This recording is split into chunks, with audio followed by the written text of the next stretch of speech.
Welcome to the Outer Realm with MicheleDerocher and Amelia Pisano. Airing live on the United Public Radio Network, 105.3 FM in New Orleans.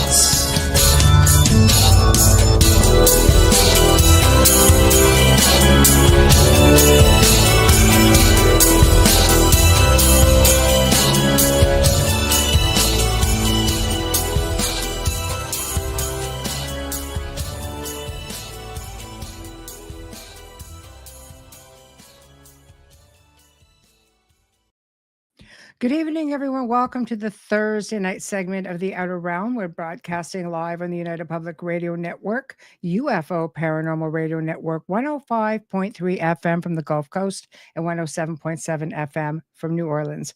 We're fully sponsored by the amazing people over at Folgers Coffee who have been a part of our journey for the last several years. So thank you, Folgers. We couldn't do it without you, nor would we want to. Also, big thank you to Justin Snicker, aka Dr. Snick, the Sonic Surgeon, for the contribution of his time, his music, and his voice for the intro you just heard. He's an award-winning composer of Halloween, horror, sci-fi, and dark wave electronic music, which can be found on all of your favorite music streaming platforms.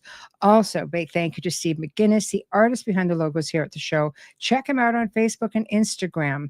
Also specializes in the horror and Halloween genre, but does amazing commission pieces of any type.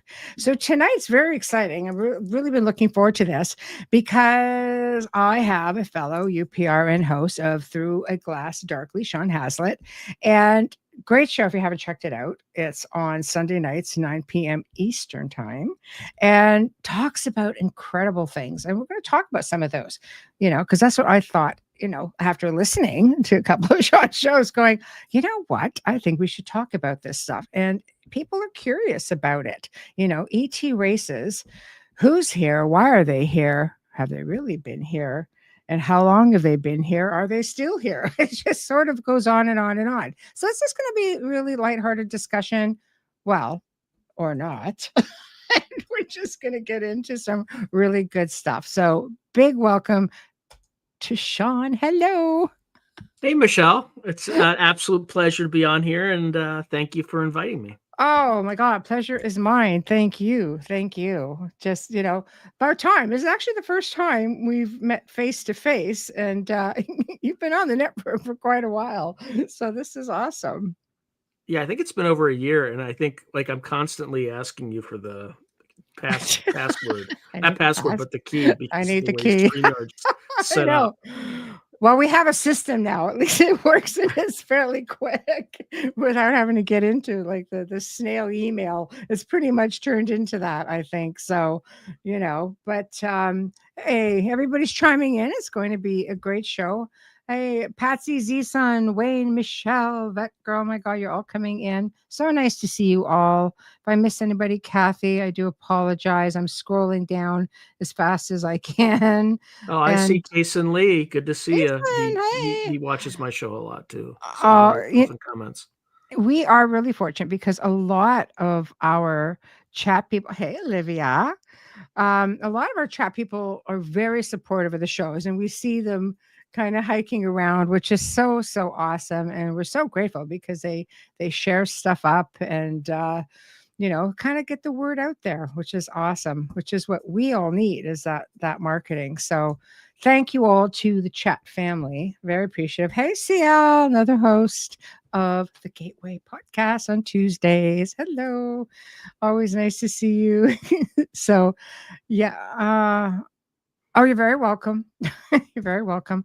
For the odd time I'm able to get an email out that works. It's awesome. But so tonight, of course, like I say, I wasn't kidding. I actually did listen to, some of your shows. I just love where you went with everything and thought it would be a lot of fun to explore some of the different, races that are here. Of course, you have, Paul Hillier, now, of course, deceased, our defense minister in Canada, who truly believed that there was a whole heap of different, whether they're extraterrestrial, multi, multiverse, dimensional, whatever the case may be. He seemed to think there were quite a few of them that have been here for a while and still are. What are your thoughts? Yeah, so I'm familiar with Paul Hellyer. The other person, this is recent, this is within the last year, physicist Dr. Eric Davis, who has been involved in this problem for a while. In fact, I'm not sure if you're familiar with the the Wilson memo. Are you familiar with that? The memo about crash retrievals? Yes. So there was a memo that Dr. Eric Davis, this is the person that I'm talking about, just kind of wrote up after he had a meeting with Admiral Wilson. Admiral Wilson ultimately was the J2, which is for the Joint Chiefs of Staff, the head of intelligence, also, which means he also runs the Defense Intelligence Agency. They had a meeting at EG&G, I believe, somewhere in Nevada, where Wilson was expressing his frustration at uncovering this special access program that purported to be reverse engineering non-human craft. Take with what you will. And so he kind of wrote up this memo, and it turned out that I think at the time the SAP process was getting out of control. Right, it was very difficult to track, figure out what it was. So they set up something called like the SAPOC or something like that, the SAP Operating Committee, which was meant to control this. And I think this period of time may have been during Bill Perry when he was Secretary of Defense. They were kind of trying to clean this up. But as part of cleaning this up, he found out about this special access program that he was not aware of. And at the time, I think he was second in command. Like, he wasn't kind of quite at the J2 level. He was at a level that intelligence, you have responsibility and accountability on all that stuff. And he was kind of perturbed that he wasn't read in on it. And so he calls this meeting. He's like, I demand to be read in on it. Like, I want in. And he has a meeting with these three individuals. And again, this is all recounted in the Wilson Davis memo, in the Wilson memo. And one of the people is like a program manager, another's a corporate attorney, and then there's a third person I can't recall at this time. And basically they tell him, sorry, you're not on the bigot list, right? So bigot is not what the audience would think. Bigot, it comes from a World War II intelligence. It's a World War II intelligence term. Is kind of backwards to jib, right? Which is short for to Gibraltar, right? So anybody on the bigot list for an SAP are people who are read into the program. So they just said, yeah, you're not authorized to be on. He's like, excuse me? I'm like number 2 in charge of all intelligence in the Defense Department. Like, you better damn well read me in. And so they kind of acknowledge that, yes, there is a program, but we can't read you in on it. So he throws a fuss, understandably. And at some point in the future, folks come in and they say, let this one go if you want to make, 4-star or 3-star, whatever the next rank is, and you want to retire at your full pay grade. So he had to drop it. But anyway, Davis kind of recorded this memo meticulously. And then for some reason or another, Michel, I can't remember his first name, the astronaut, right? Who was Edgar. kind of Edgar Mitchell, thank you. Yeah. Was into all this stuff. When he died, they found this memo in his effects, right? So Davis didn't leak it. It just came out as part of the estate disposition. So this is the Eric Davis that I'm talking about. So in 2025, there was a hearing with Congresswoman Luna and a few others. And Eric Davis kind of testified. It was kind of a smaller scale sort of meeting. This is also the same meeting where Lou Elizondo accidentally on purpose showed the irrigation circle and said it was a UFO, right? And I think he did that to kind of scuttle the whole hearing, or to have some plausible deniability at some point in the future. If everything didn't go well, they say, well, yeah, of course, it was all a hoax because of that picture. Mm-hmm. So in that hearing, Eric Davis openly said that there were, that he was aware of, not that there were, but he was aware of 4 species, which included the Greys, the kind of reptilians, the Nordics, and kind of the mantid beings. Yeah. And he said it's not that they're, that the reptilians are reptiles or anything like that, but that they just have those characteristics. They kind of look that way, or remind someone on, where we are of those sorts of species. Mm-hmm. That's pretty intense. I mean, and those seem to be the 4 that show up through history a lot. If you look into, there are artifacts that have been found, of course, that show, the Greys, and you see many accounts with reptilians. So that's totally not the mantis. I have to say, was a surprise, even for me. With recordings that I've captured in the past, where I'll hear all this little, and I'm thinking, sounds like a dolphin. Before I actually became in tune with what's going on, and I had a guest on the show, and he goes, "What did it sound like?" I was just clicking, clacking. He goes, "That's a mantis." I'm like, "It's a very big bug," and I had a bit of a problem with that at first, but you learn as you go along. It's like, oh, okay, you don't judge a book by its cover, and here we are today. That's right. Being That's more right. open-minded about everything. So it is interesting that these are the ones that are still, even today, from what you're talking about, the ones that seem to be coming up. Yeah. So a lot of these, the sources of many of them, right, come from Dr. David Jacobs, Bud Hopkins, and John Mack. So all those 3 did a lot of hypnotic regression therapy sort of stuff. Yes. John Mack was, famously was a Harvard psychologist, I think. Mm-hmm. I'm not sure if he's a psychiatrist or psychologist. I think he was a psychologist. He almost lost tenure, even though you're not supposed to lose tenure once you have it at Harvard, because they were trying to out him. But the source of all this is kind of these hypnotic regressions that they've had with contactees, abductees, whatever you want to call them. Mm-hmm. So the memories, at least to the folks who had these encounters, were real.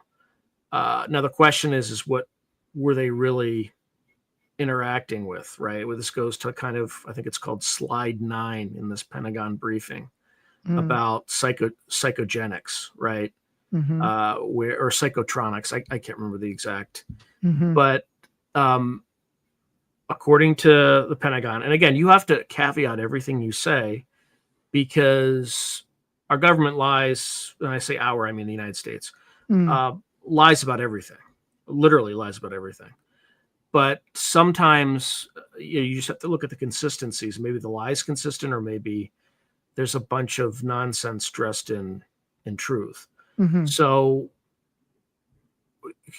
what that slide 9 claims is that whatever people are interacting with, let's just call it the others, okay, can manipulate what your mental state in various ways. Mm-hmm. So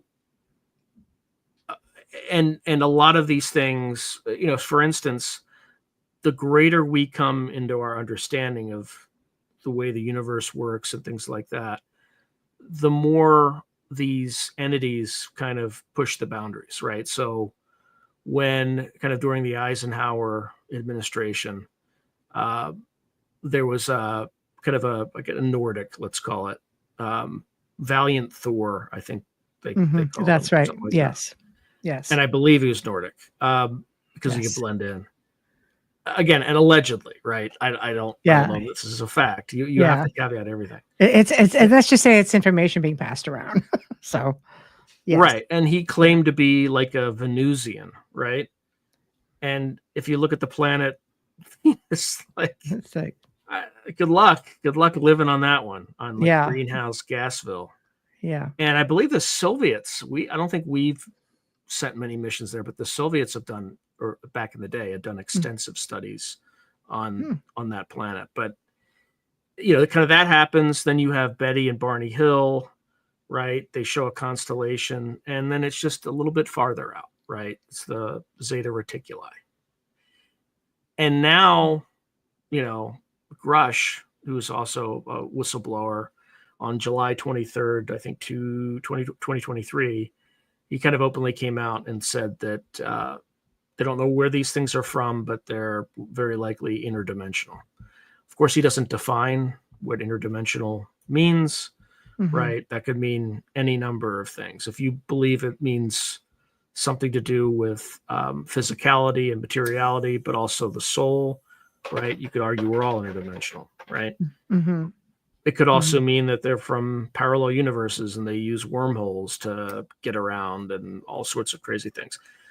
It could be from the future or whatever. But anyway, just kind of going back to the central thesis, the goalposts keep moving when it comes to this phenomena, the others. So are there really 4 races, 36 races, 96 races? Or do they present themselves kind of like a Jacques Vallée Passage to Magonia sort of argument, where they're the same entity or phenomena, but they're just wearing different masks as we evolve. Or it could just be human perception. 1,000 years ago, they were angels or demons, and now... Well, conditioning tells us that, right? So I think if you're a person of faith, then you say, angel or demon, and then you may have people who are experiencers who may say light being or reptilian, or, there's also the strong belief that they're all very different.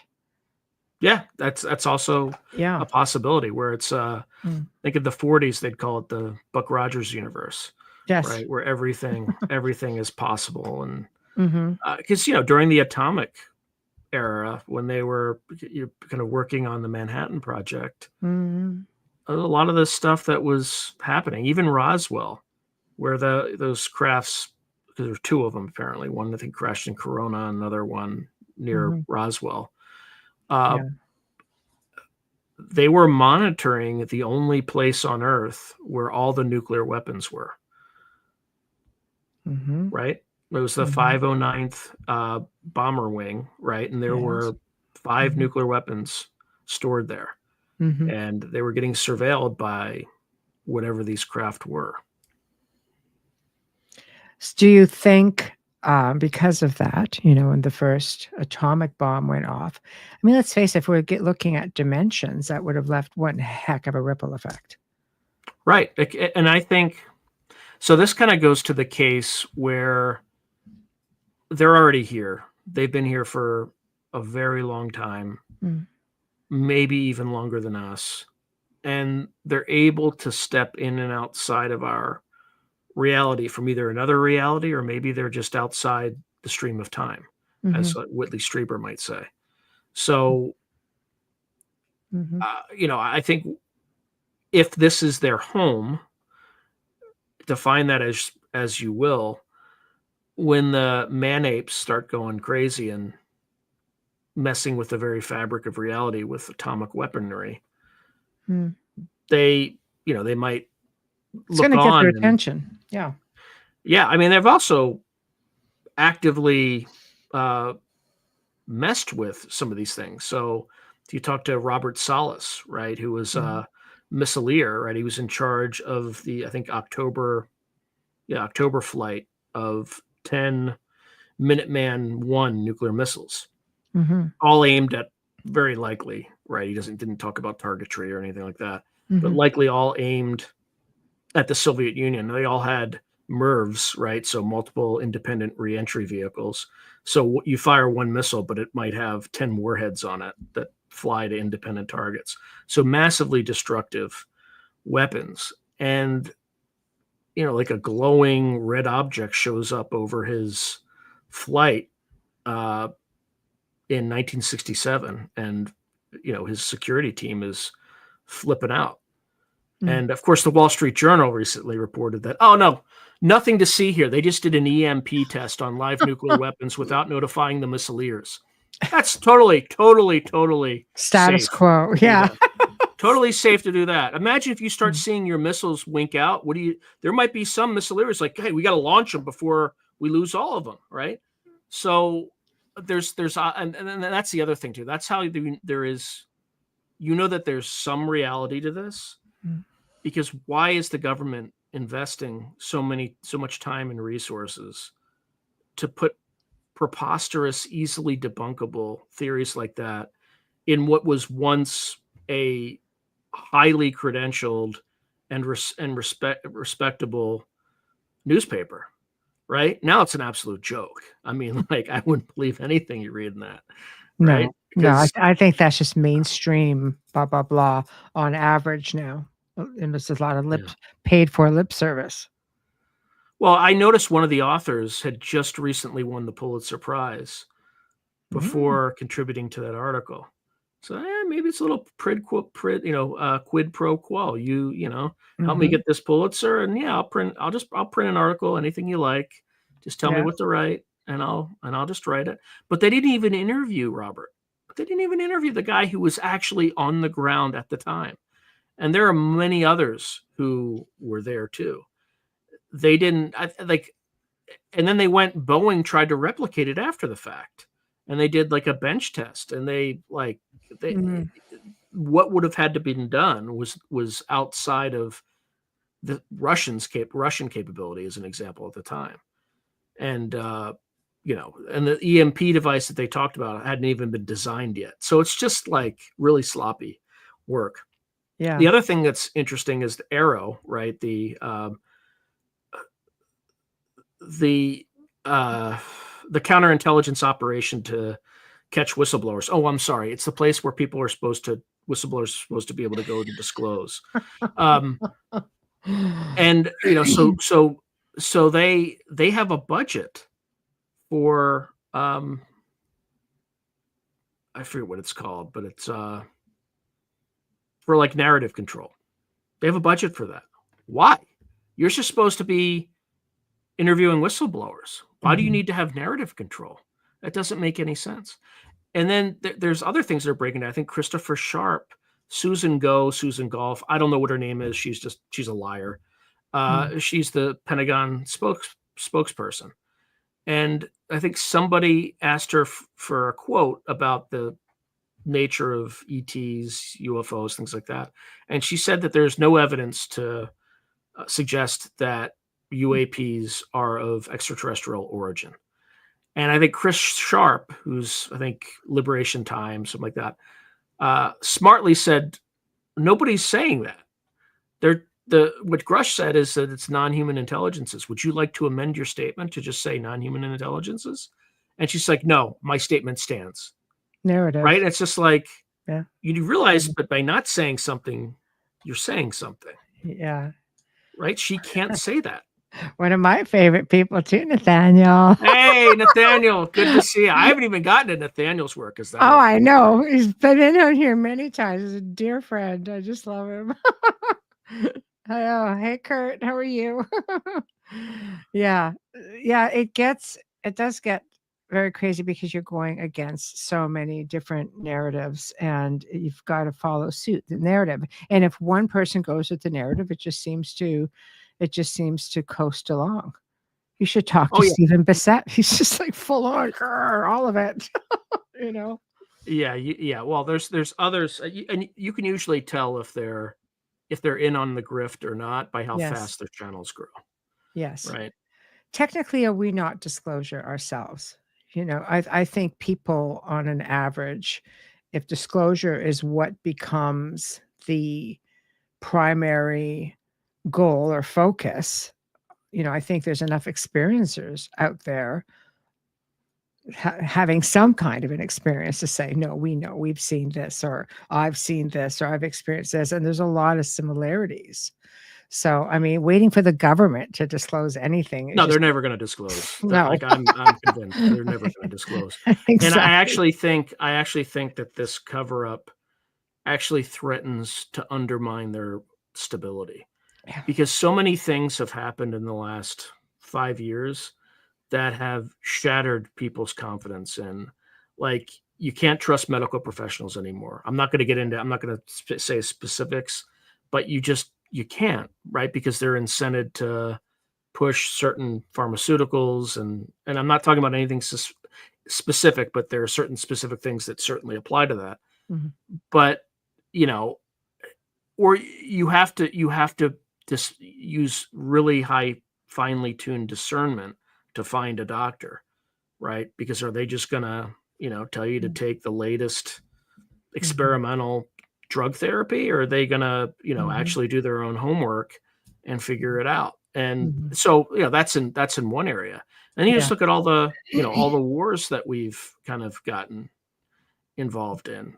Eventually you'll see something that you're almost an expert on, right? So I worked the Iran problem when 19 years ago when I was in graduate school, and like what we just did basically is going to guarantee that Iran will have a nuclear program within 10 years.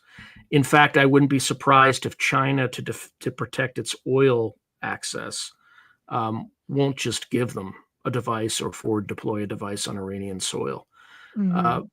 But the government won't tell you that. The government will say, "Oh, nuclear weapons are totally destroyed. There's nothing left." And I analyze the problem deeply. Like that's not what getting rid of Iran's nuclear program looks like. It is continuous bombing forever. So anyway, I'm gonna get back to what we were. But I think in terms of the narrative, yes, like those are just two examples. Your government, but I mean the U.S. government. Yes. I can't speak against. Well, the Canadian government was taking bank accounts away from people who protested is kind of next level. But, bingo. Yes, it is. But okay, so I guess I can say, well, it applies to both. But your government's lying to you constantly. So this is just another thing. They're lying about the fundamental nature of reality. So I think all it does is it undermines their authority, and the more they do it, the further it undermines their authority. So they're not going to disclose. And once this stuff comes out, they're going to lose control. And good. But I think going back to your point that we are disclosure, I think you're right. But who are we disclosure for? Like, who are we working for? Right? That's a question I ask myself all the time. I'm not getting instructions from anybody. I'm not on any of these like secret squirrel signal groups that so many of my fellow podcasters are.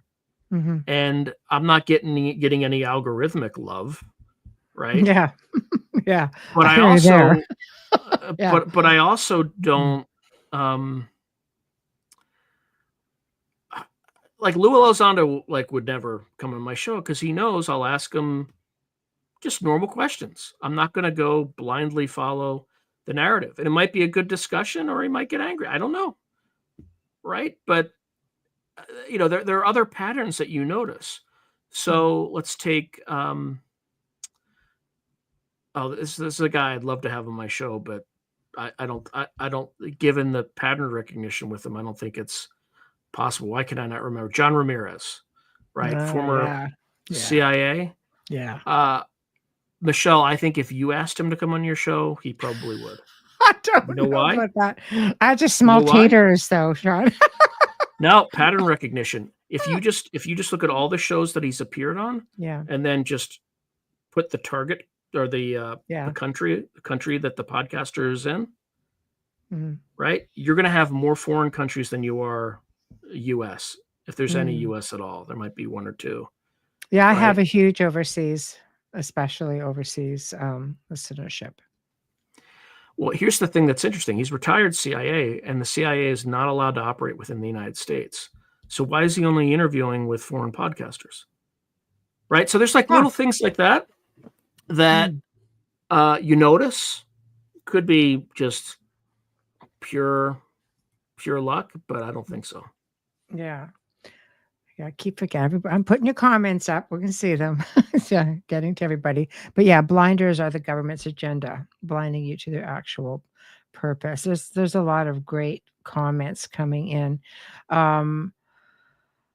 It makes you think the shows are smoke and mirrors. For you to know what's really going on, you have to stop listening to the shows. Or pick wisely. There's a lot of great shows, especially on UPRN, just saying.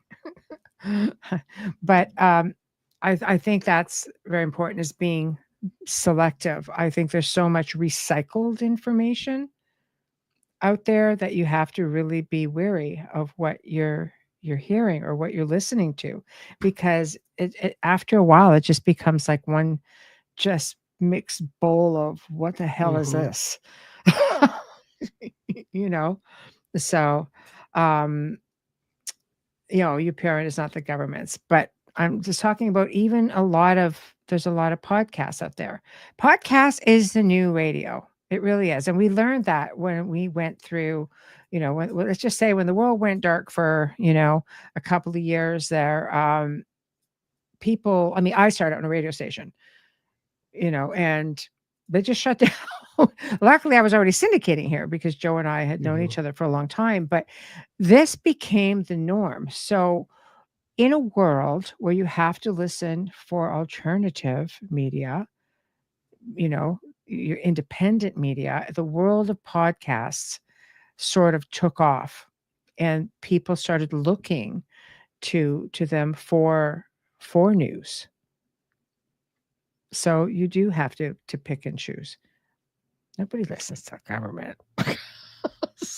Well, but if they watch Fox News or CNN or MSNBC, they're listening to the government. No. Oh, no, exactly. If you can trust even mainstream media anymore. Yeah. No. See what I mean? Like it's just like a double-edged sword with all of that. So let's the best thing you can do is just try to find somebody who's close to whatever the problem is that's being reported on. Right. And just say, are they really burning down Los Angeles right now? No, it's just like 2 Waymos and 5 guys with Mexican flags. Okay. Right. Like there's a lot of stuff like that comes out where you just sometimes need to sample people who have eyes on the ground. And then you correlate that to what you're seeing in the media. If everybody from Al Jazeera to CNN to RT to Iranian and Chinese propaganda are saying the same thing, then it's probably true. Do they always say the same thing? No. Often they don't, but the truth is going to be somewhere in between. And, before 2020, I would not have even considered looking at like Iranian propaganda as a source of information. No. But now you kind of have to. I mean, it's like, I'm not saying you should believe it. No, I think you have to look at everything. Yeah, all the angles, and read between the lines. When something big's happening and all of a sudden this big distraction comes in, whatever's happening in the background is even bigger. So yeah. I always joke about a certain trial going on, with Miss Maxwell, shall we say, and at the same time we had Johnny Depp and Amber Heard. I don't care if she crapped on his pillow. I'm just saying I'm at that point where the distraction is more people were interested in what the heck was going on with Amber Heard and Johnny Depp, and they were not looking at what was going on behind the scenes. Or Dan Bongino. I've never seen somebody white knuckle it more when they're lying to people than him. He was very uncomfortable with lying, right? He was like the biggest, Epstein killed himself guy. And then he gets into government and all of a sudden he's like, no, I've seen the tape. What? I didn't think there was a tape. There we go. What the tape, right? I'm still waiting to see the Iranian motherships from the drone flap last year. Where are they? Where did they go? See, get me started on all the high strangeness that was happening with drones and such over the United You know States. why that happened, right? Or at least my theory, like Go, why all your that stuff. theory. Yeah. So there are a number of things that happened. So at the very beginning of the year, the Brits tested. They have like 3 nuclear submarines, and they tested this Trident missile, and it was like the second failure in 8 years, and that's their Mm, primary nuclear deterrent to Russia. So the U.S. very likely behind closed doors said, "Oh crap!" Right? So then they started moving these nuclear gravity bombs to Lakenheath and Mildenhall and all those. That's mm, a little bit before that in Langley. There was something going on in Langley Air Force Base where mm, a lot of these drone sightings were happening. But that's in Lakenheath is when they started really going crazy. mm, So they sent people from like the Special Boat Service, the SBS, the potentially Special Air Service, so SAS, like Britain's top mm, commandos, to try to identify what these things are and shoot them down. Right? You can't have. I mean, if anything else flew over our sensitive sites, we'd shoot them down. Like it's mm, not even a mhm, question. mhm, So and then it kind of progressed to Picatinny Arsenal, which is also a highly restricted airspace where they work on very sensitive military or very sensitive weapon systems. Maybe they were putting the bombs together there or putting them next to the triggering devices or whatever before they sent them overseas. But this phenomena tends to, we're talking about UFOs and nukes. There's a affinity between these two things. Like what we saw was a massive UAP wave or a UFO wave, mm, very similar to what we've seen in the past. But mm, the people in charge, the elites, use this neuro-linguistic programmatic technique where they just call everything a drone.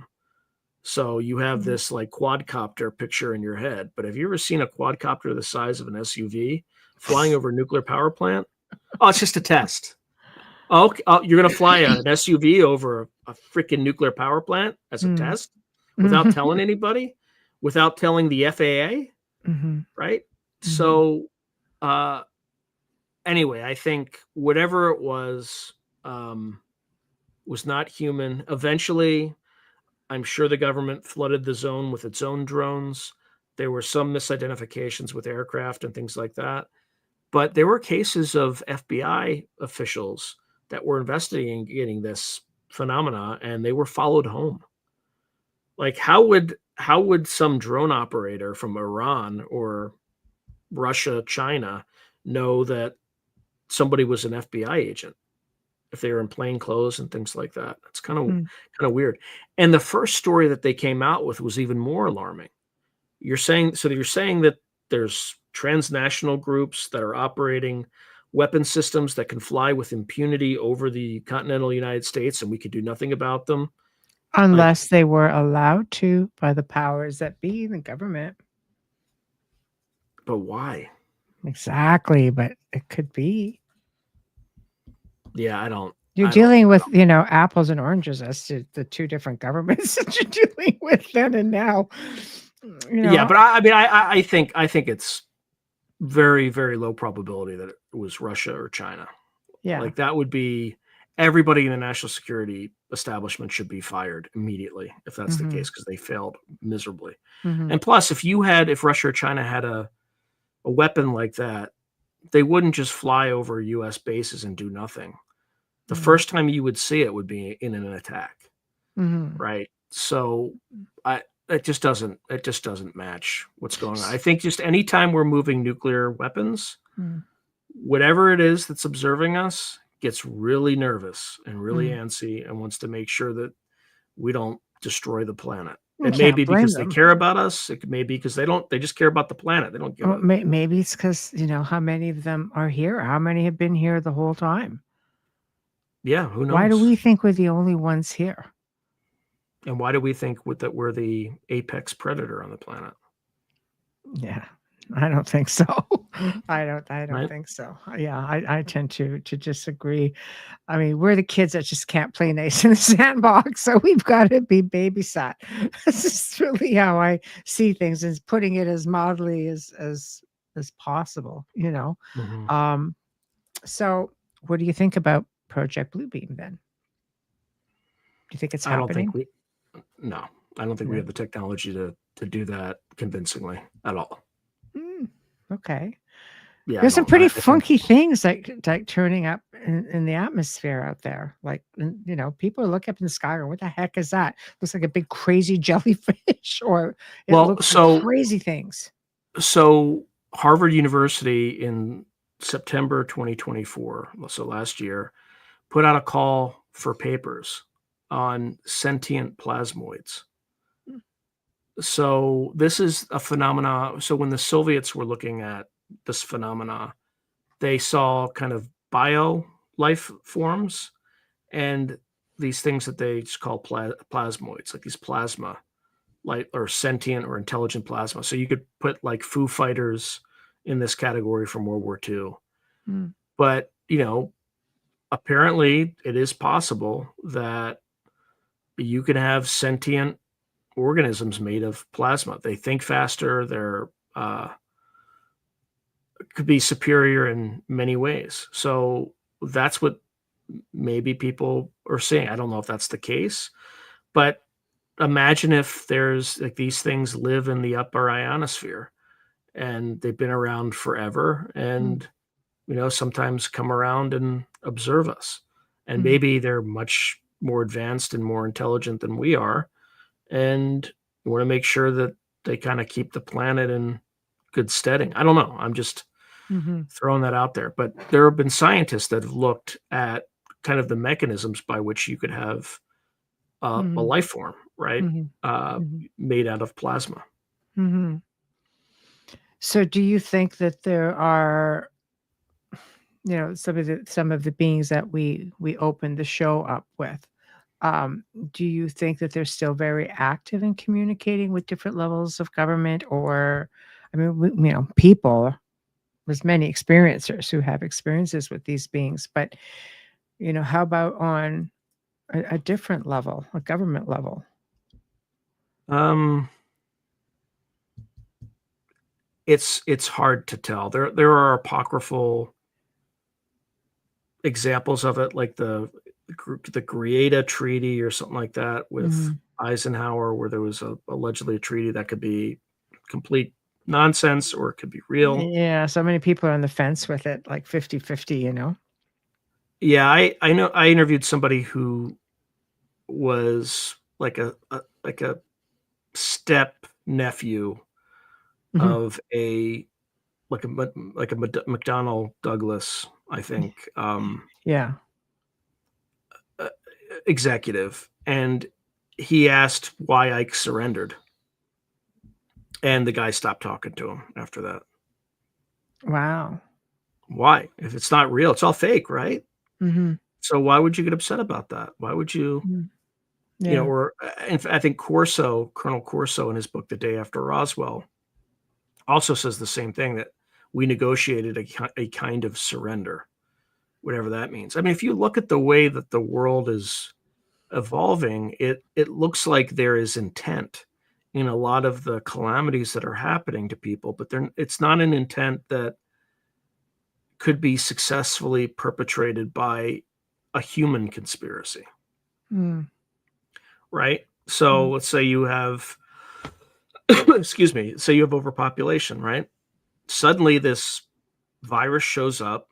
It only targets the old just at the time when you have like a demographic bulge in terms of aging population, right? There aren't enough people to sustain that aging population. And, maybe if you, because most viruses that are designed, they attack the weak. So either the Mm. very young or the very old. This particular pandemic, I'm deliberately not saying the word, Yeah, thank you. Yeah. Yeah. attacked only primarily the aged, right? Mm. Which is kind of odd. Mm. Um, at the same time in our country, right, the last president opens the borders up and 20 million people flood in. Many of them, a small percentage of them, Chinese males, with military bearing, essentially, right? So it's almost like there's this organized chaos that's being perpetrated on humanity in order to depopulate. But I don't believe that's a human conspiracy. I think there's something else to it. Well, yeah, maybe an elite one. Us But useless. they're not. We've been smart. labeled useless eaters by a certain 3-letter organization out of Europe. It's kind of like sounds pretty human. Oh yeah, you can't even say that word, can you? I know you can't, so I don't. But but this is a term that's been used. So it's sort of like, what, wow, Michelle, okay. you do not want to eat the bugs and live in 15-minute cities? No, even though it's supposed to be a delicacy, I do not. Living in a 15-minute city, no. But but this is the kind of stuff that's going around. I think you just get to a point where you have to realize, like, is this planet really not big enough for everyone? I think if a certain group stopped taking more, I mean, how much do you need? You can't take it with you. So how much do you need? Because if you start getting down that rabbit hole, some of them think you can take it with you. They're all working on the singularity and uploading their consciousness, which really isn't their consciousness. It's just a simulacrum of their consciousness. Yeah, right? See, it's just right. a copy. It's a copy of their thoughts. Right it's not there. really. But you know what? You'd think they would be smart enough to realize this since they're so elite, but they're not. Right? We're into such positivism in terms of, like, materialist doctrine and philosophy that we're missing. We're missing very specific, not even very specific, but we're missing like wide areas of reality, the nature of reality, that we still don't understand to this day. Well, and there is a very strong belief that you have certain ET groups, primarily reptilians who work at a higher level. And again, this is hypothesis, because you don't really know unless you see it, But the fact, though, that the belief and if you believe is there, whatever it is tells you, exactly. Right? So again, we're getting into that double-edged sword, But then you're getting into Nathaniel's theories. Well, yeah. So, but yeah, right before you, I'm going to let you go wherever you want with this. So let's take grays, for instance. So you talk to somebody who, like Gary Nolan, who's a Nobel Prize nominee, works at Stanford, and the grays of this, or the small grays, let's call it, have been described as kind of automaton like, right? So there are some people who believe that they're just avatars for something far stranger, right? Just designed to interact with us. I don't know if that's the case or not. And then you get to where Nathaniel is going, right? Which is, this Another is a theory. phenomena that has been around with us for years. It has a parasitic nature.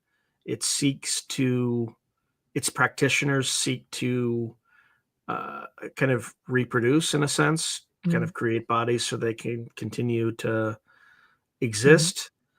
It kind of started along the demonological kind of path, and then it's kind of gone beyond that, because it's constantly shape-shifting and changing with humanity. It's kind of a bit of a cousin to Jacques Vallée and John Keel, in a sense, but it's just darker. It's a lot darker, and it evolves, which is fascinating. And there's this aspect of sigilization, which he could talk to you about for forever, where there are cases where abductees have sigils carved into their body from the inside out. Right? And you're talking Enochian symbols, Why am I not remembering? There's like two They're others. ancient symbols. Yeah.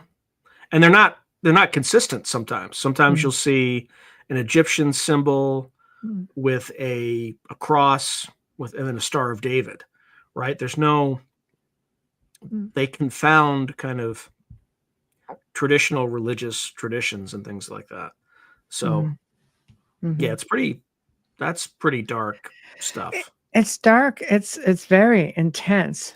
And I think it definitely, without a doubt, has its place again. And I know Nathaniel, I know he does not put time into something that is, irrelevant unless there's something with it. And I know of, the people that he's researching with. And I mean, it's very, very hardcore stuff.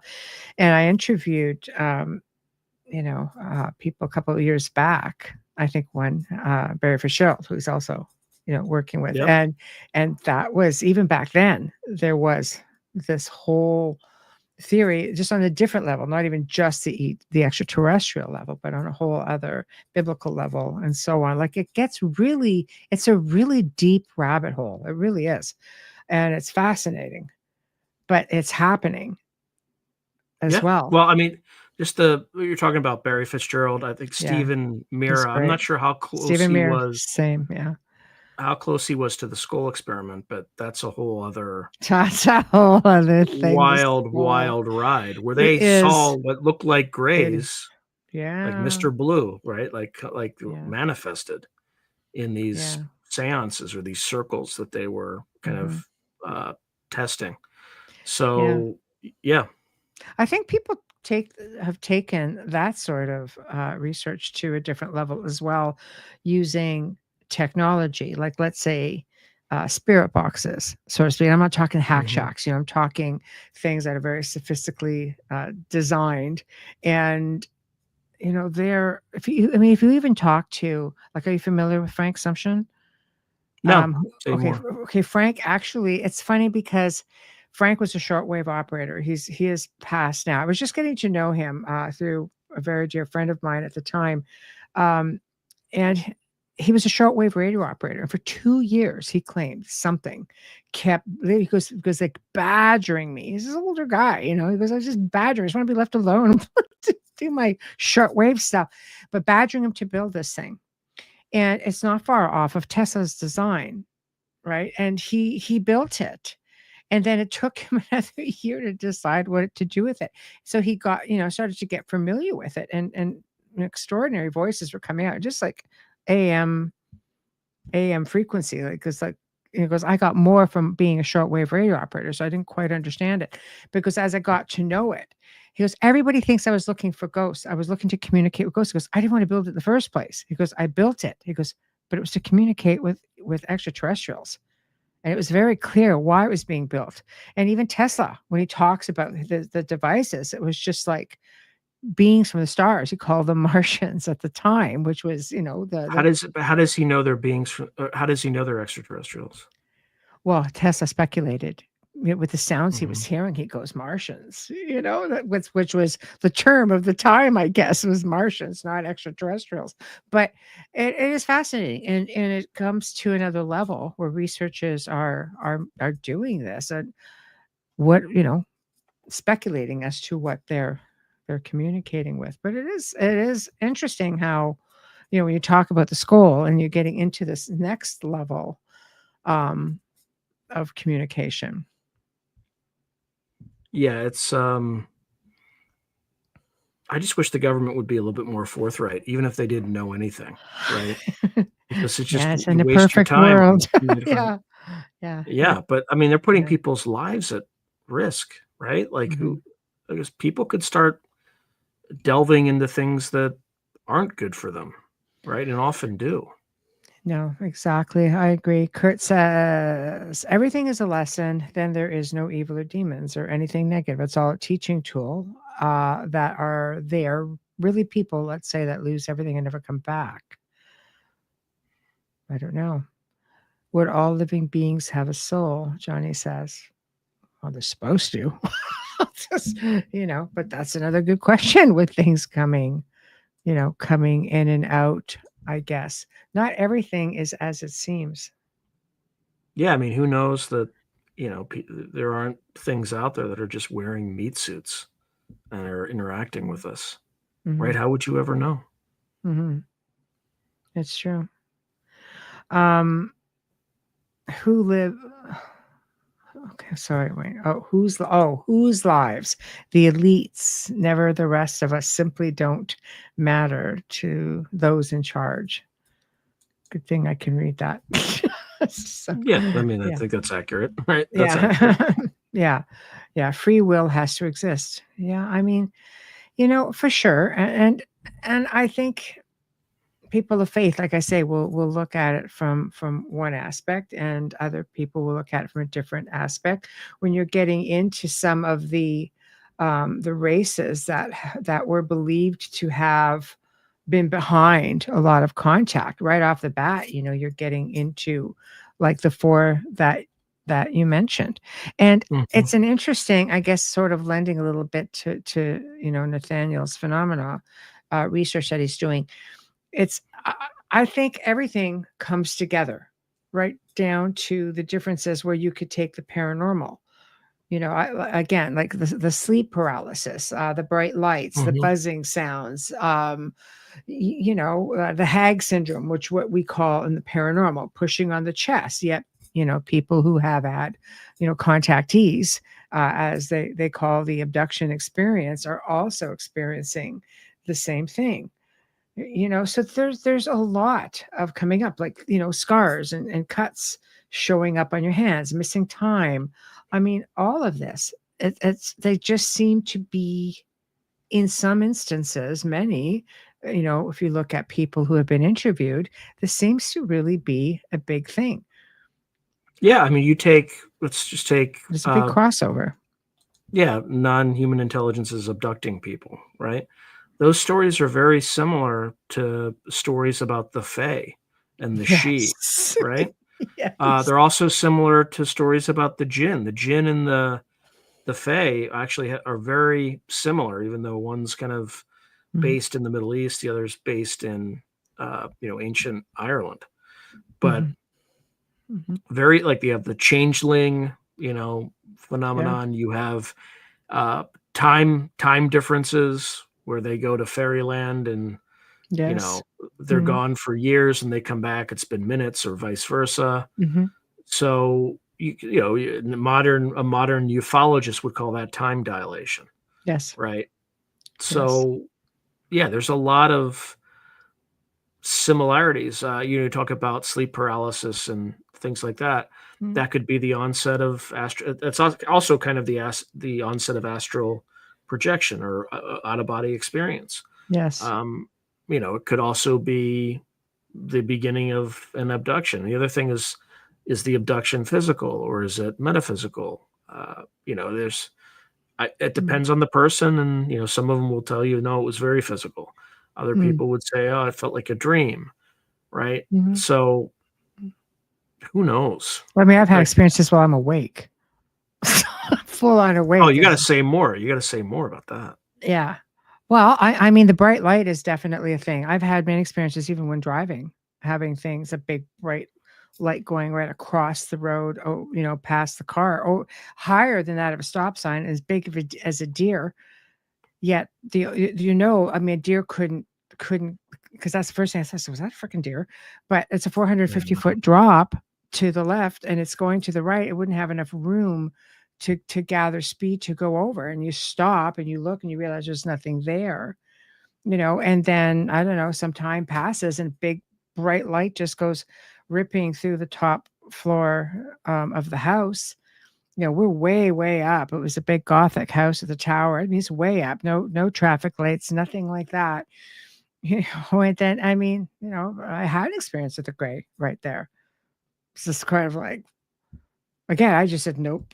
And I just rolled over. But and it wasn't to be facetious or cocky. That was my Right. actual, it's not so much, flight or fight. It's just kind of was like, my instinct was like, no freaking way. I'm not doing this shit tonight. No Yeah. Have way. you ever noticed that when something weird like that happens, you're not afraid. You're just kind of like, huh, 'Cause right? it was pretty much that, and I'm questioning going, do I actually see this? And you have to look. What is it with you having to look after that? It's kind of like, it's not there. Yeah, Okay, I had something like that back in August of, I think it's 2023, where I went outside around 1 to 2 a.m. And I just saw this thing come up from behind my house. It was about the size of a basketball, orange. And like, it was in less than a second, just past me and over the hill. And I was just like, what the hell was that? See, Right? that's This what I'm big saying, orange though. thing. Like, you're Yeah. awake, right? So you don't have to think about the fact you witnessed something. Yeah, but I don't know what it was, right? Yeah. I tried to rule out any like conventional explanation. The only one I wasn't able to rule out is if some teenagers went into the front of my house and had like a Batman type spotlight and Sure. shined it from behind. Like, but that's Yeah. kind of crazy, right? It's crazy. You know, So, and it I happened so fast. I'm like, what the hell was that? Yeah, I think you have to really factor in because I'm pretty much. I mean, you know yourself. Like I said, I know myself. I know I am very logical. I have to go through like yourself the process in your head of what you experience. I mean, I'm an experiencer of many things from like the time I was a child on. I had crazy paranormal experiences. Now that I'm, more researched, I'm well aware of the crossover, between the phenomena.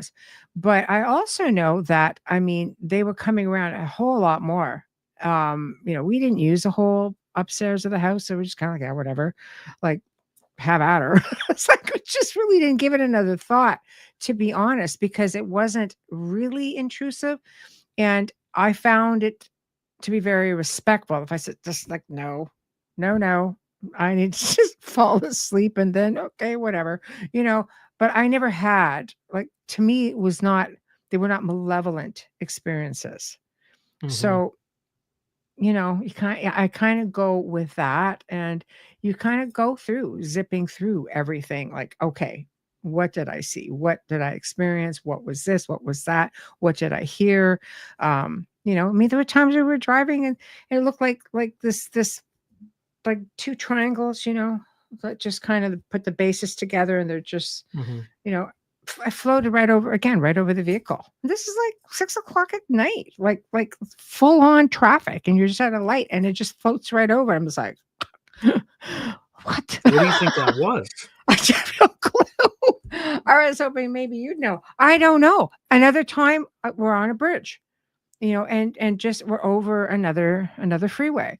And it looked like a Chinese lantern, only it wasn't a Chinese lantern. It was considerably bigger, and it was very, very bright. And it just slowly floats over. I'm like, I watch it, and it just kind of went gone, just like it's just gone.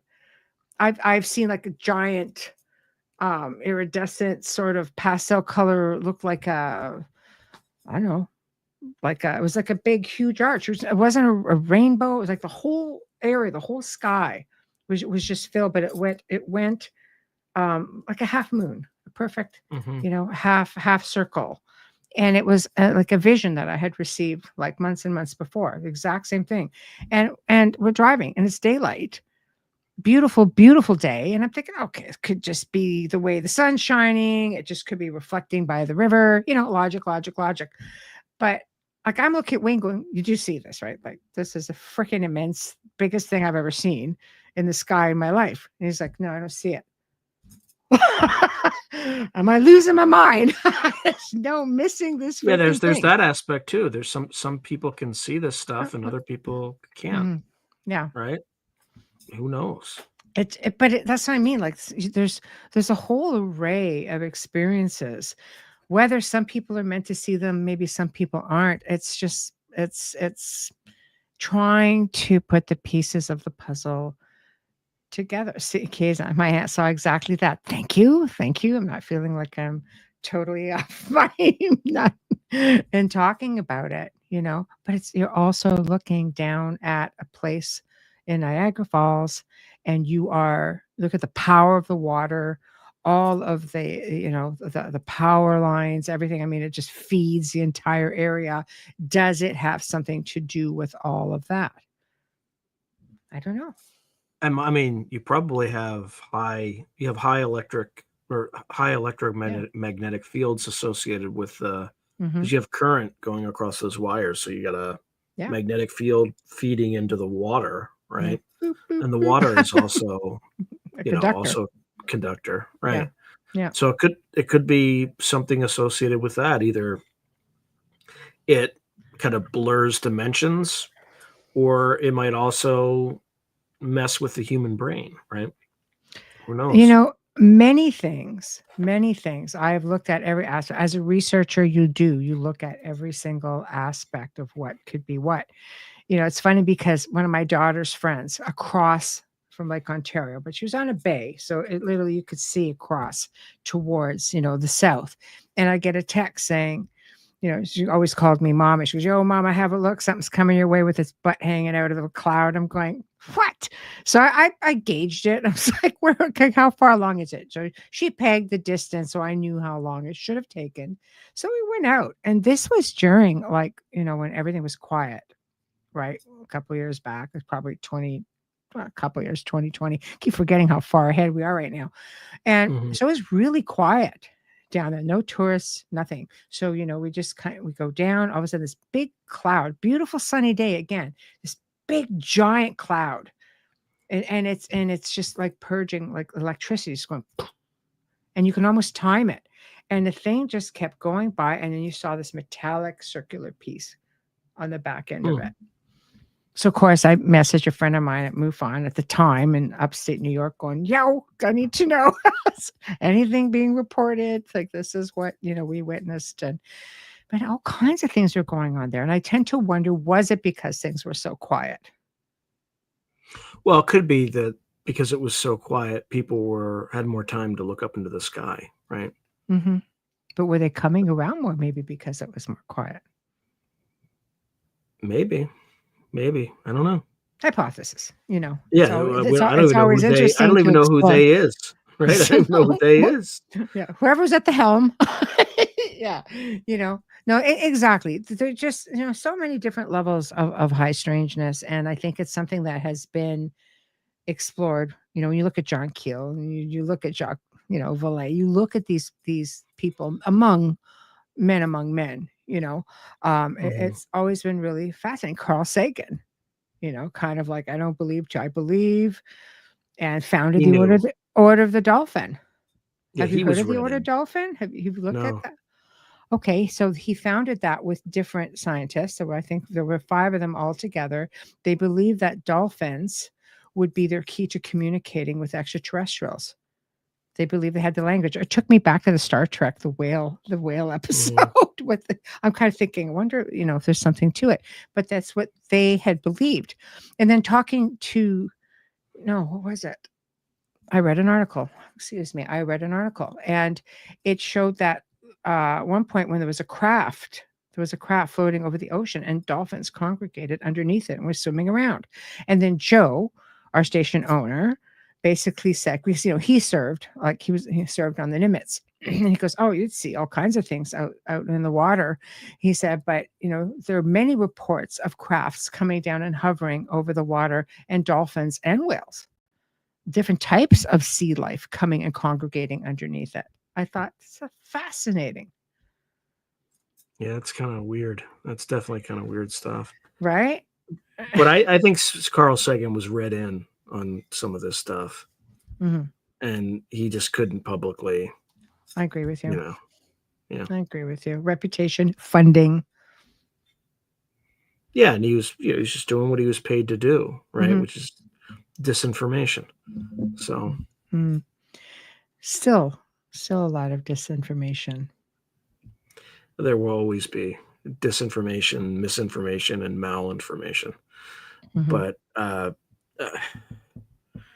it's just getting wilder now. There was Timothy Phillips, who I think was head of Arrow after Sean Kirkpatrick, claimed that they found a field manual or an operations manual for crash retrievals from the 1940s. Wow. But he said DOD, which means that, the Defense Department didn't exist until 1947. So it would have to have been circa 1947, 48, 49, something like that. Because this Psalm 101 that has come out, since, and could be hoaxed, could be real, but the date on that was like 1954. So that means there's something, again, if he's not just making it up. Yeah. Right. I read something recently where, let me see if I can pull this up and you can tell me if you've heard anything about this. One moment. It is, maybe you may have heard of this. I don't know. There were 8 soldiers. It's titled Remembering When 8 U.S. Soldiers Disappeared Removing a 5,000-year-old Flying Machine from an Afghan Cave. And of course, they say anything back then would have been called a Vimana. And it was discovered in a cave in Afghanistan and attracted the attention of world leaders, including U.S. presidents. George Norrie apparently talked about this. In like recent Afghanistan, like in the Afghan War? I want to try to. U.S. soldiers or Soviet soldiers? U.S. And and there's not a lot of I'm just trying to find replies on here, but I don't know that I'll find the replies. No, it's going to make me sign in. So I would just, Google 8 U.S. soldiers disappeared, removing a 5,000-year-old flying machine from an Afghan cave.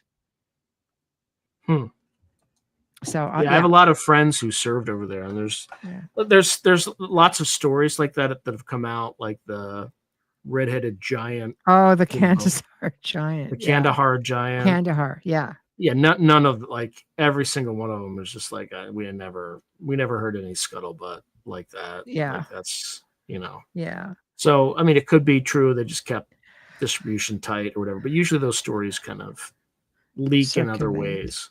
Yeah. I thought it sort of popped up. It just popped up in my email. And I thought, I want to dig into this and see if there's any validity to it. So I just happened to think, oh, I saw this today. If you knew something about it, but yeah, I guess I'll have to dig and that came out today. Yeah, it just said remembering these eight U.S. soldiers who disappeared. So there was no date on it, which is why I was going to go, start doing some digging just to see like what is this exactly? When did it happen? That sort of thing, because I mean, Afghanistan's been an ongoing thorn for many years now, right? So, but yeah, not anymore. Yeah. After we just gave them billions of dollars of weapons, but Yeah, there we go. Make everybody quiet. But anyway, yeah. So that's pretty much that. So moving forward, then, what do you think is going to happen, or what would you like to see happen with all of this? I don't think the U.S. government's driving disclosure. I think the other is whatever it is. And it's all I can do is speculate, right? But if I speculate, there may be different levels or layers to reality. And I think this disclosure thing is being orchestrated at a much higher level of reality by some, things that are kind of beyond our knowledge. You could call them angels, you could call them devas, whatever. Like just some highly advanced intelligence that slowly nudges and things like the reason you have synchronicities, the reason you get pushed into certain situations. So I think there's one level of reality like that's nudging people forward. And then there's another level of reality closer to ours that a lot of these others operate from. So, and I'm mixed on what their motivations are, because if they were totally of positive intent, why would they need to hide in the darkness? and give people screen memories and things like that. Like there's Could it be government? My lab. I don't think so. Really? I just no. Yeah, To carry out something like that with that size and scale, there's no way that something like that wouldn't leak. The budget for that would have to be enormous. The tech just doesn't exist. Like, I mean, there might be minor cases where, like a Terry Lovelace, right? He had 2 devices in his legs. Yeah, Terry was on the show. Like fascinating. Yeah, one looked like a MUX, like a multiplexer from like the 1970s, right? It's just like a little black rod. If you have any electronics education or training, you would notice it right away. The other one looked like a floral pattern, and it was like built from his own bone. That's not human, right? There's something different about that. So I think he was being monitored by both the other and Air Force Office of Special Investigations, right? Because the tech was around that level where they put something into his leg, and he was also getting was channeling like radio frequencies and stuff like that, which means that he had something in his body that was transmitting back to some source. So some terrestrial governmental source. So that speaks for itself.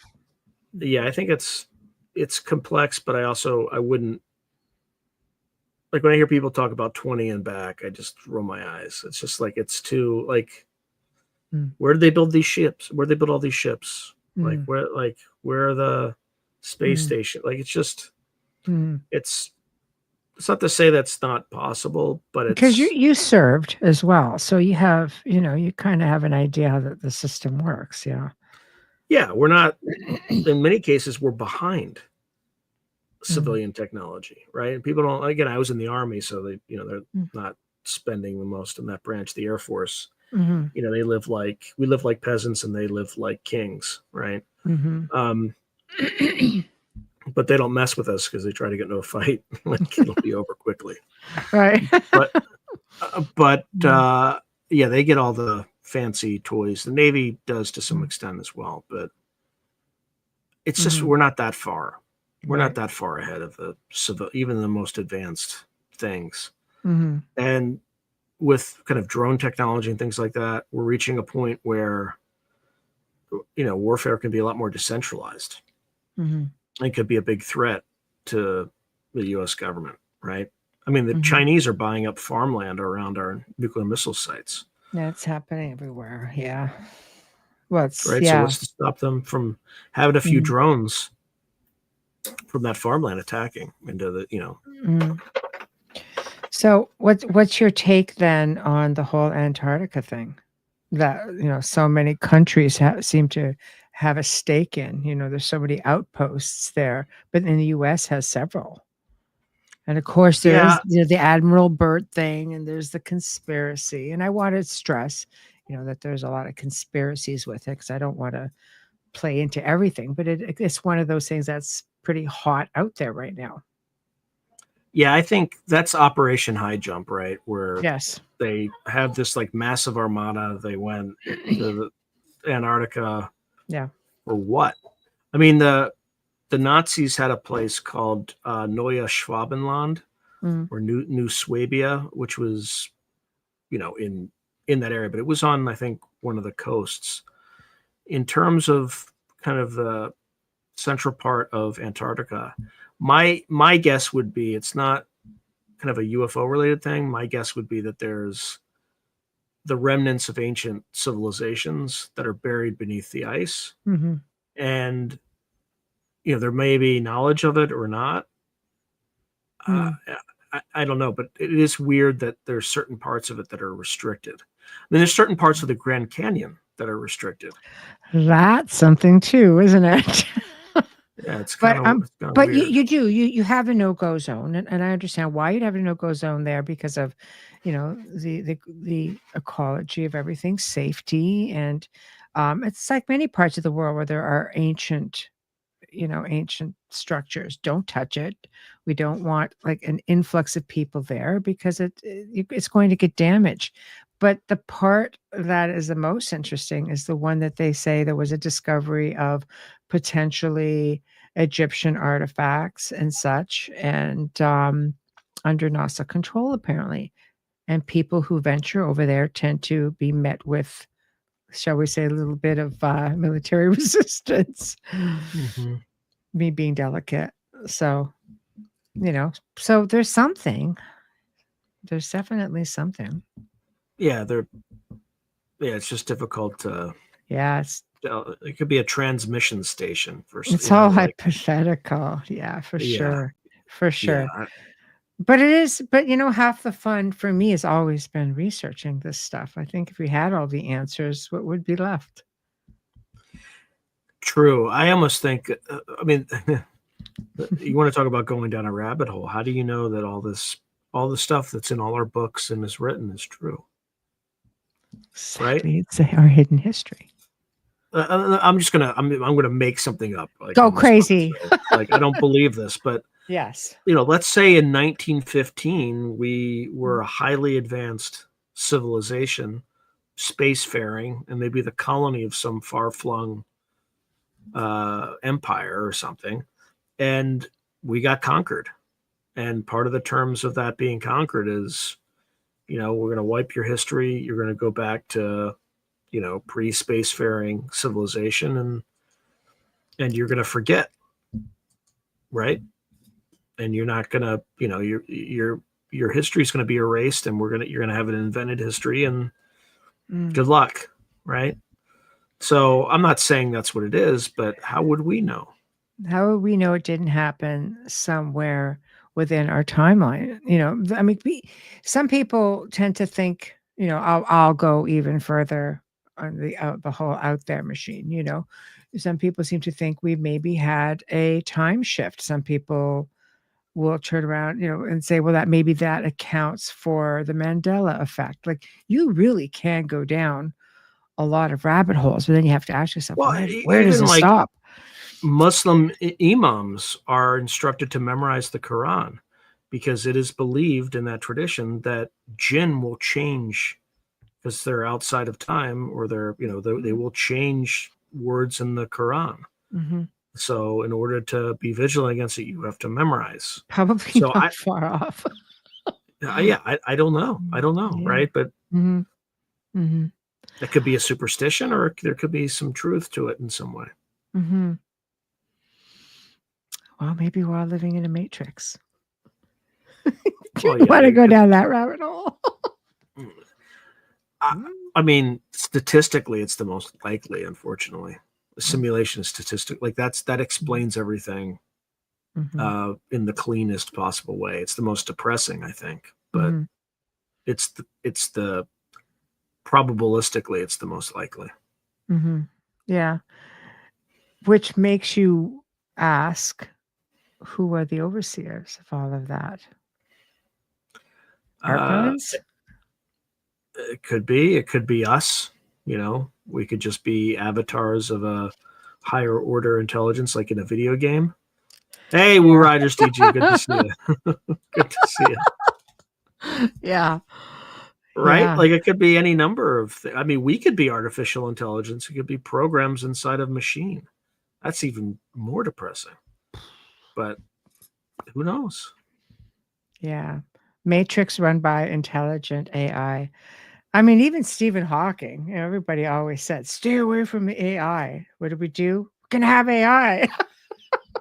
It's like, I don't know. I mean, as many amazing things that could come of it, medically speaking, reaching people on the other side of the world who maybe don't have healthcare and being able to really make some differences. The med beds, there's so many different bits of technology that can come from it. But there's just also the probability that, eventually it's just going to supersede us. It's just going to overcome humanity, and then we just like back in the pod.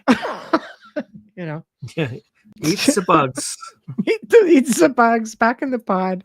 Yeah. So I mean, if that's the future, it's kind of it depends on who's in charge of it, right? Mm-hmm. Like if Bill Gates is in charge of it, you might as well just. Well, I won't say. No, fine. No, I know. It's a whole other thing. I think we can definitely agree that there are some powers that be out there who are very hell bent on getting us under their thumb as far down as they can, without a doubt. Kathy says, did you notice that the Mandela effect started during and after the yeah, you can read it. I'm just going to put it up. Just AI tag words. So I think it started before that. Yeah, it's been around long before that. Yeah, I think people have become more aware of it, because it's becoming it's being put out there a lot more. I don't know, quite a few of our hosts have done shows on the Mandela effect, and it's one of those mind benders, Or it could be the government's just testing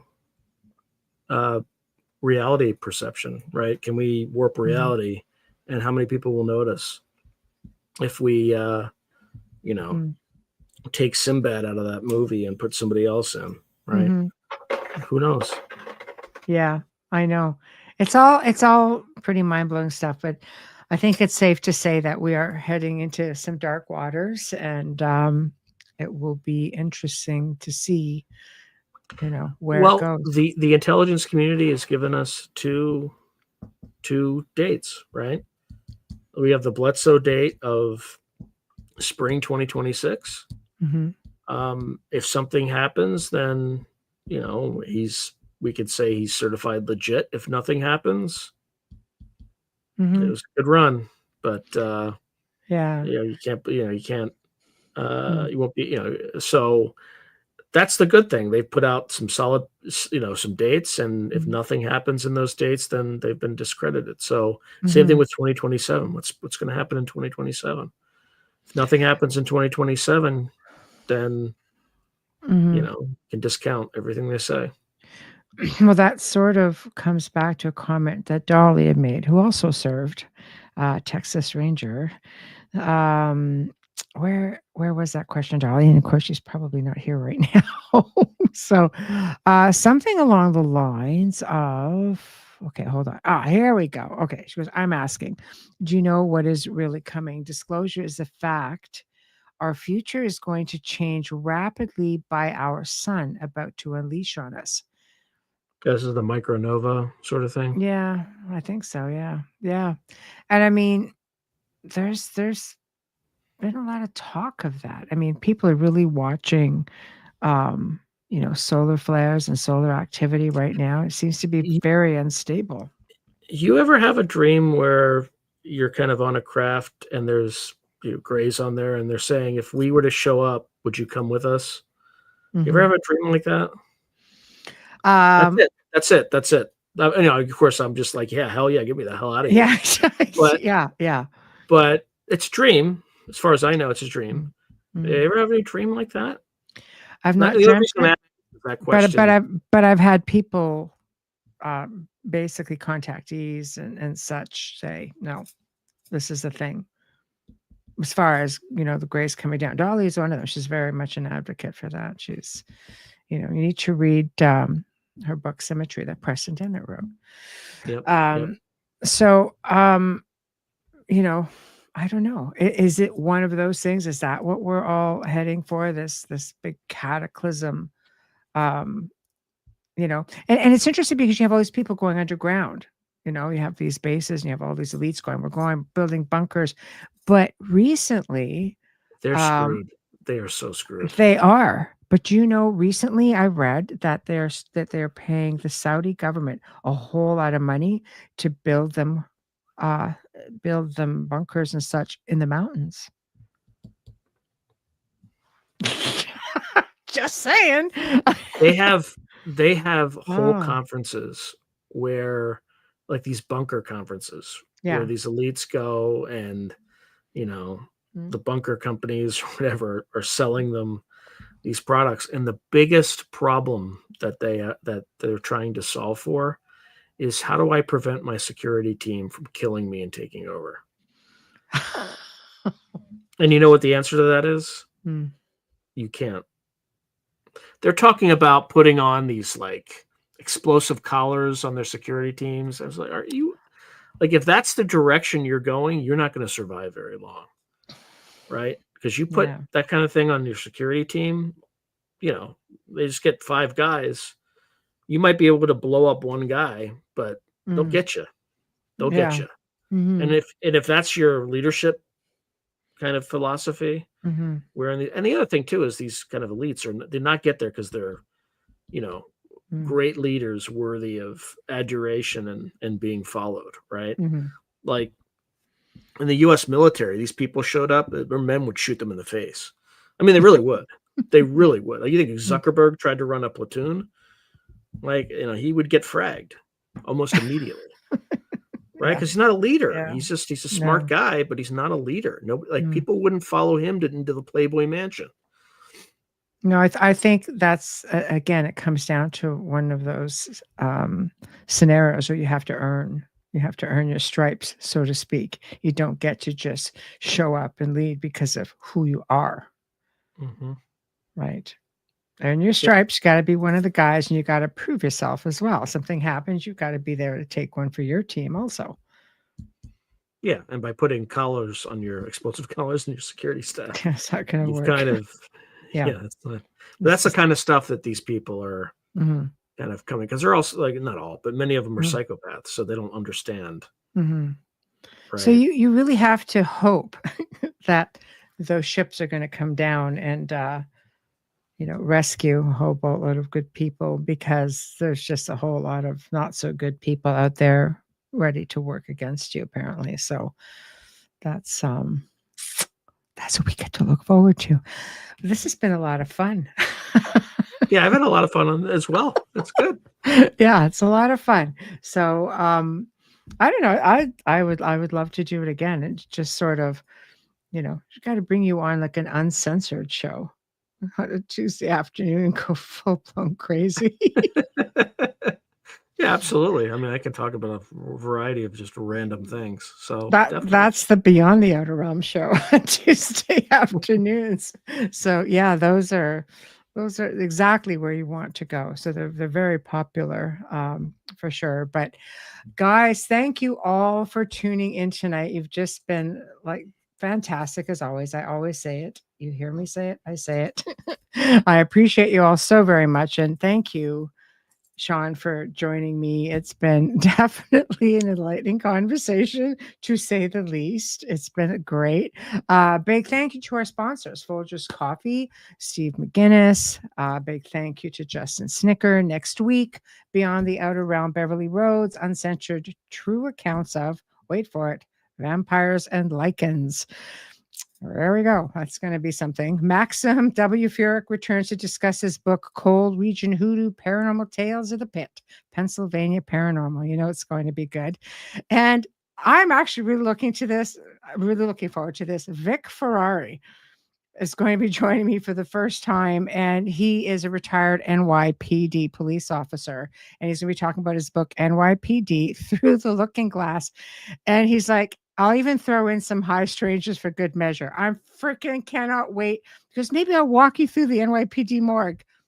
Please. I'm just waiting for this. It's going. You should ask him about what happened in the morgue in like the 90s, when there were a ton of I'm trying to remember the guy I spoke to about this that he was investigating. I'll remember it probably after the show, but there were a ton of cattle mutilations in I think Hudson Valley, New York.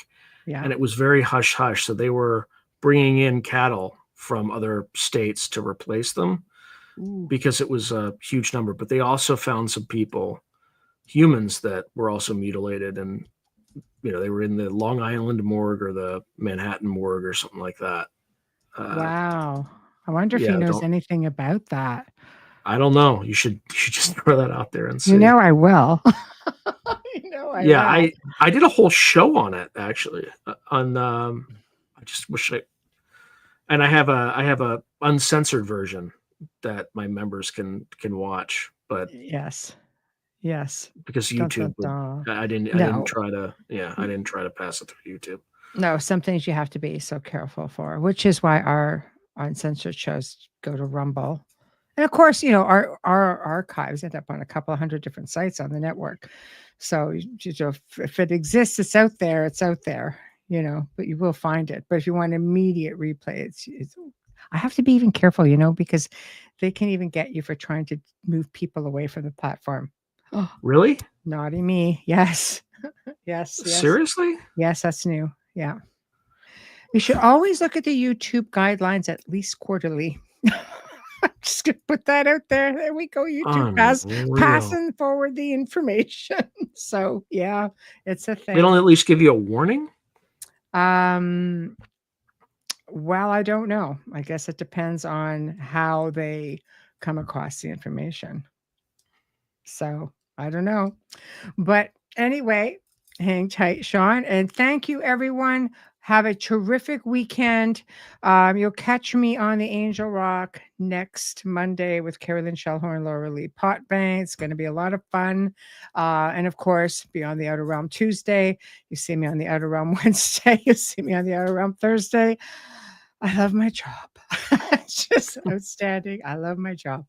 So I love you all and thank you. And we shall see you all next week. Good night. Have a good weekend. Be safe.